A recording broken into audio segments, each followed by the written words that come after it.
My name is Joe Proni, and this is the Rise Above Project. And today I'm going to do part 2 of the overturning of Roe v. Wade.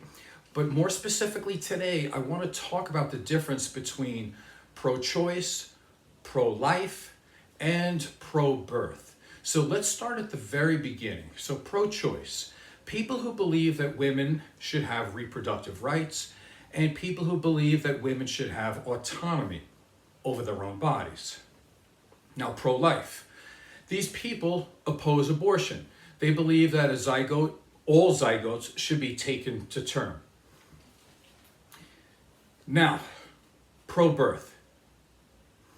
What I see here and why we need to make a distinction is because I think we need to ask the question, do pro-life people, do they actually care about the child's life or the mother's life? It's an important question. So when I think about pro-life, because I've been a personal trainer all my life, and I'm a marriage and family therapist, which by definition means I'm a social scientist, I consider myself pro-life, as in a person. So just to make it clear, I do believe in the autonomy of women, and I believe women should have reproductive rights. So technically, by the way they market this, I'm pro-choice. However, I'm also very pro-life. I have spent my whole life trying to improve people physically, mentally, psychologically, socially. So I see that as supporting life from birth to death.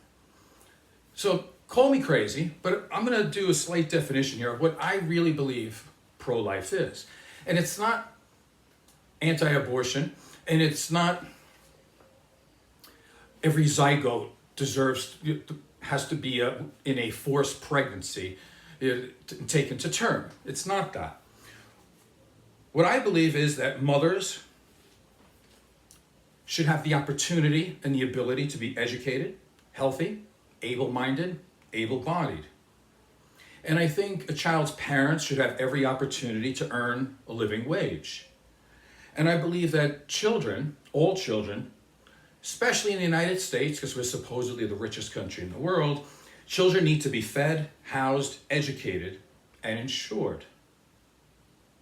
And I believe all children should be safe in schools, churches, and parades. That's what I think pro-life really is. But to be clear, people who say they're pro-life, I don't know. So we're going to take a look at this to see if they're actually pro-life, or should they change and say that they're actually just pro-birth. Let's take it from the top. I have a lot of information today. I'm going to try to get through it quick. So how much does the United States care about the lives of women and children? Do we put our money where our mouths are? Do we actually believe it? Because there's been millions and millions and millions of dollars spent on overturning Roe v. Wade since 1973. You have churches pushing this out. By the way, the United States, we have a separation of church and state. They haven't been following this. They need to be taxed, but that's another story. So we have churches pushing this, we have politicians pushing this, we have millions of dollars being funneled into overturning Roe v. Wade. I want to know how many millions of dollars from conservative Republicans and churches are being funneled into the support of parents, more specifically women and children. Let's take a look.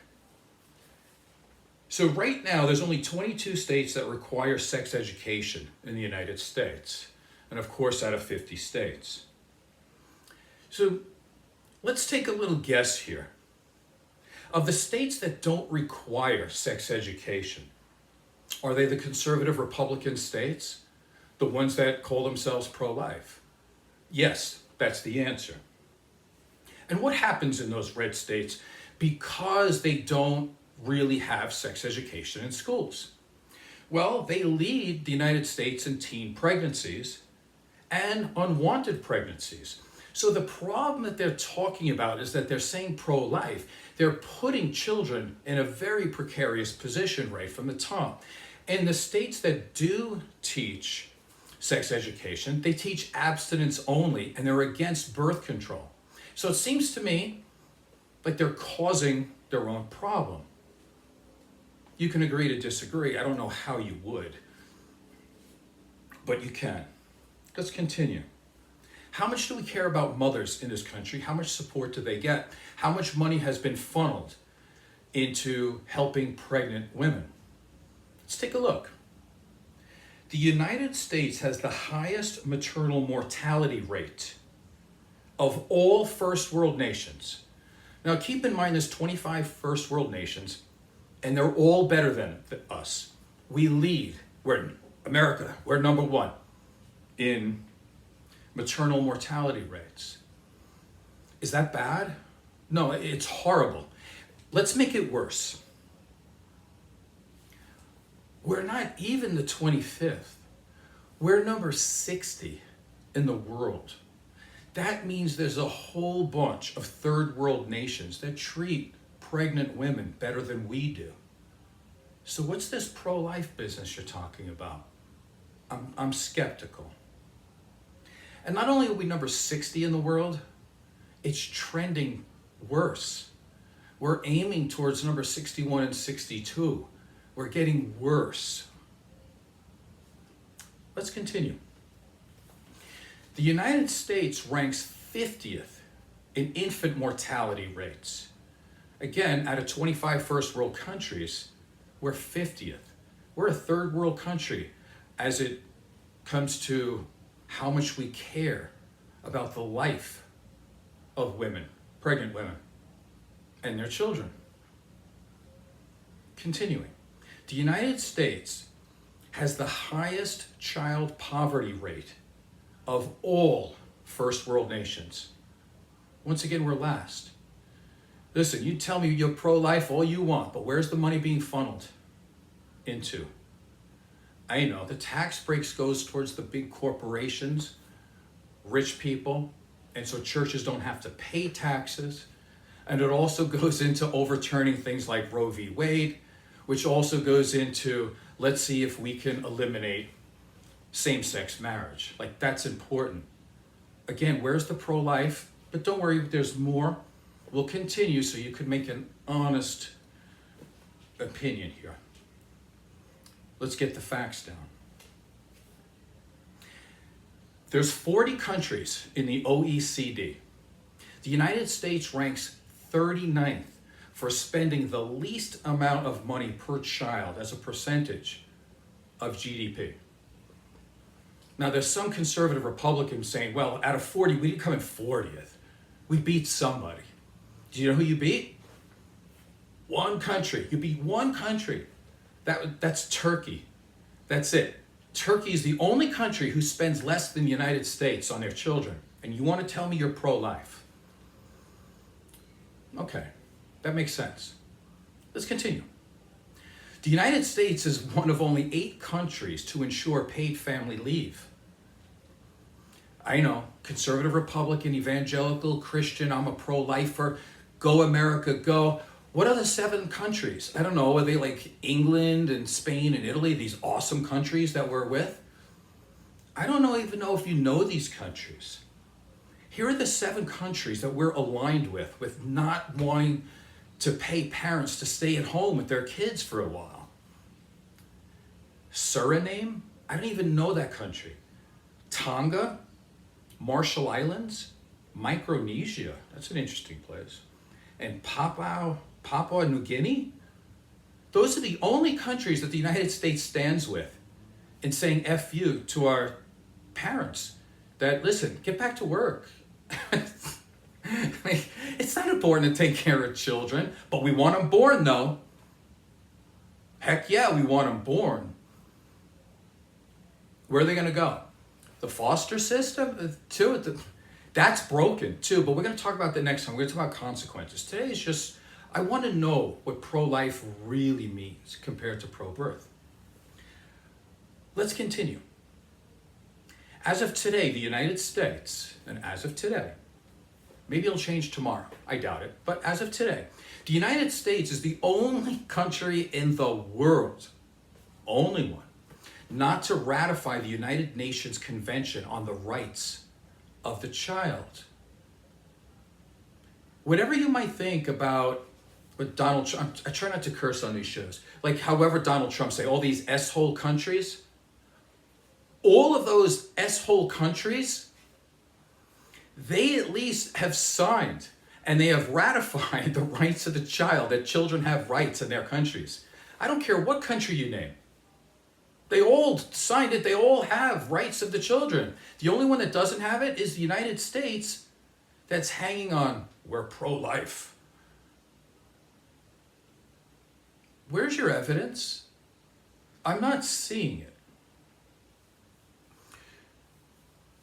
So knowing those facts, are pro-life people really just pro-birth? Force a woman to carry a zygote to term. We don't care about the mother, by the way, while she's pregnant either. And then when the baby's born, we don't care about the mother. And we definitely don't care about the child. That much is, it seems to be clear.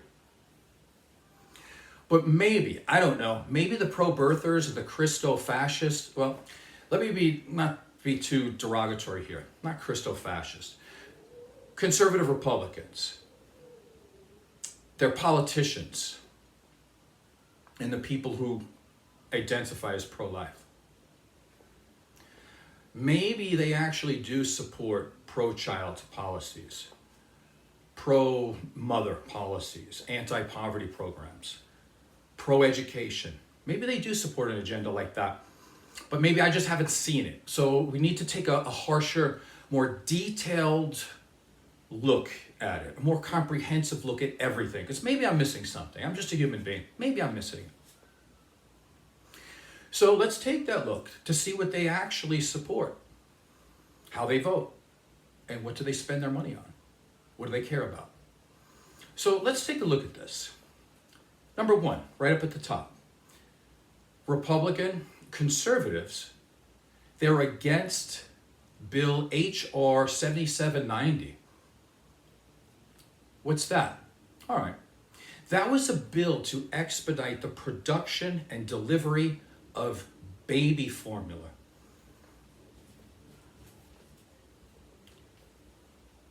Because we don't have enough baby formula in this country. And knowing that, when it's brought to the Republican pro-lifer attention, they voted it down. They said, sorry, moms.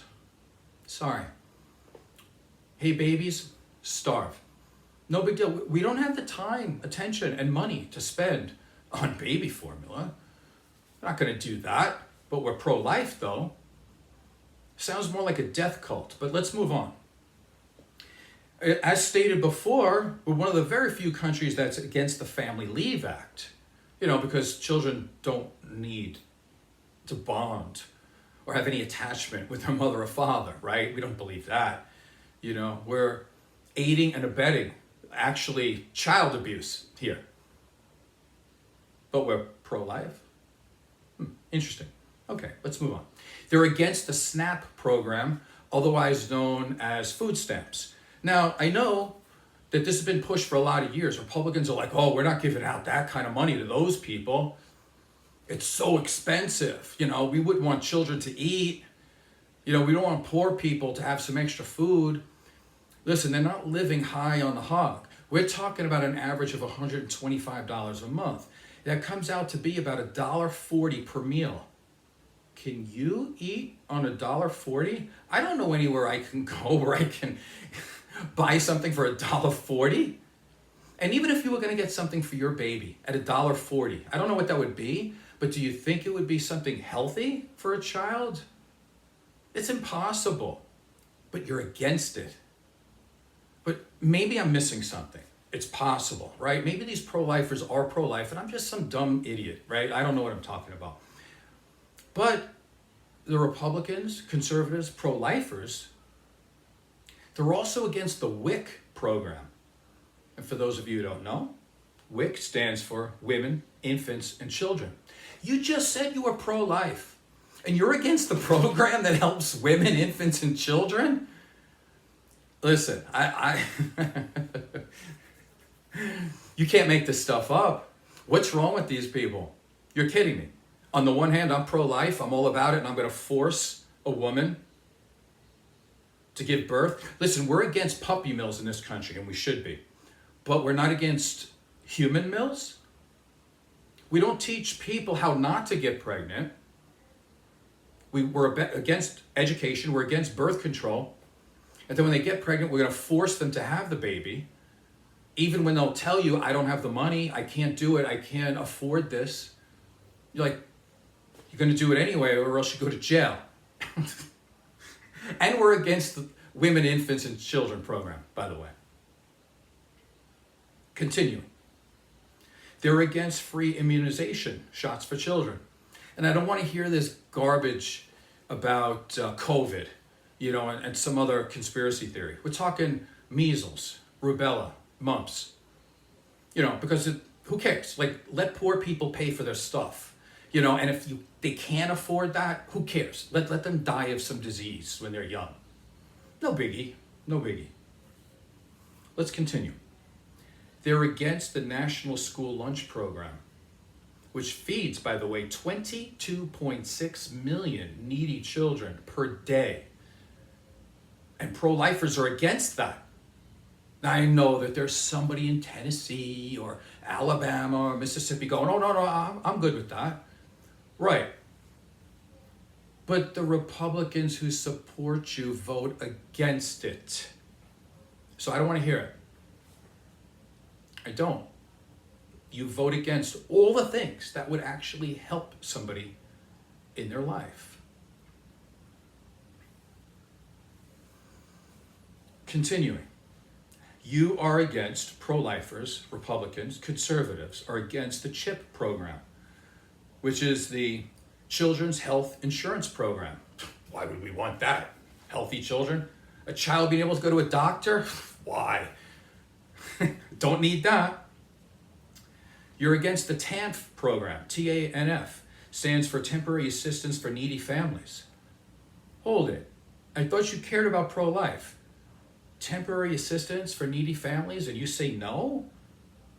Makes no sense. Continuing. You stopped the child allowance program, which was $300 a month for every family who had a child under 6 years old. $300 a month. You think that could be helpful? You ended the program. And for kids that are 6 to 17 years old, a family would get $250. It took a lot of people out of poverty. You ended the program and put them back in poverty. And then you say you're pro-life. I don't understand. Actually, nobody does. Bunch of hypocrites, right? Yeah, I mean, you have to admit to it. I mean, what's your argument? Do you have a logical argument? No, you do not. Continuing. They're against government housing assistance, Medicaid, universal health insurance, child nutrition programs. They're against job training. Against all anti-poverty programs, against Social Security, against public education. How could you be against public education? Unless you just think that only rich people can go to private school and they'll get a good education because they don't want to give up their privilege. Again, pro-birth, but don't care about their life at all. Here's something interesting for you. Prior to year 2010, which is not that long ago, 73% of reports about welfare programs or any program that could actually be pro-life, the ones that help poor people, the ones that help people in need, the ones that help women, infants, children, minorities, those programs, the pro-life programs, those ones, all of the reports only mention the costs, but never the benefits. So they sent those to the politicians, who are usually dumber than a box of rocks. And they only talk about the cost, but not the benefit. So then when they make decisions, it's just all about the money. They don't say we can bring this many people out of poverty. The United States is last in just about every single thing you can look at when it comes towards maternal care, child care, all of this. And yet, we're pro-life. So what does this mean? It means that the US, the United States, especially the pro-life, quote unquote, pro-life movement, typically evangelicals, conservative Republicans, there's been a consistent, malicious, sadistic, purposeful abuse and torturing of the poor. Pro-life movement is really pretty much of a death cult. You can't really ask them why that they're pro-life when there's nothing about them that's pro-life other than the fact of forcing a woman to give birth. I'm going to do another show, or I don't know how many shows I'm going to do because there's a lot of information here, but I do want to talk about the consequences of this. Because again, we're talking about a lot of, in these red states, all of the problems that you see, most of them are enhanced in these red states, and then they blame the blue states. So the red states really can't handle all of these children that they're going to get. They already are, as each state in general, they're undereducated, undernourished. They don't have the resources they need now.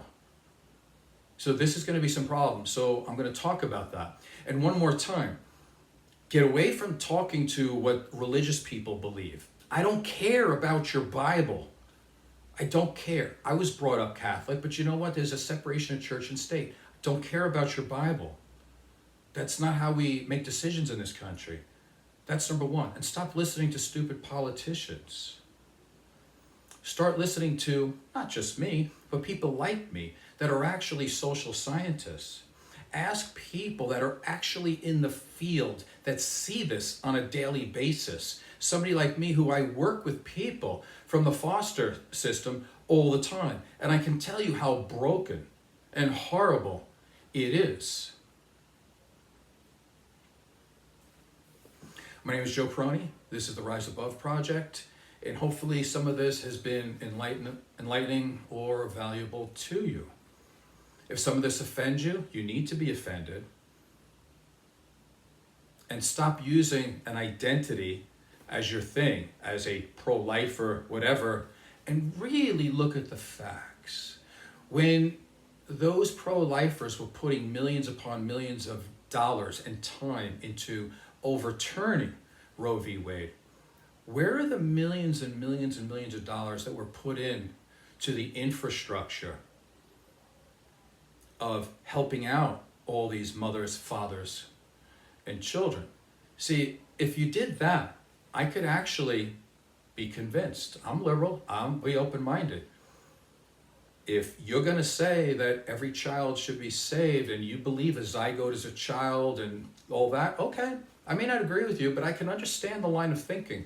If you were to take that child and make sure that the mother and the father had the resources they needed, or a pregnant woman had the resources she needed to be able to stay safe and not die, and then to be able to support the child through its developmental stages and through life.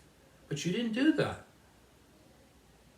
You're forcing women to have babies, and then you're abandoning them. That makes no sense. It's not a pro-life movement. It's a pro-birth movement. Just admit it. It's okay. It'll set you free. I'm Joe Prony. This is the Rise Above Project. Please subscribe. Tell a friend. Thank you.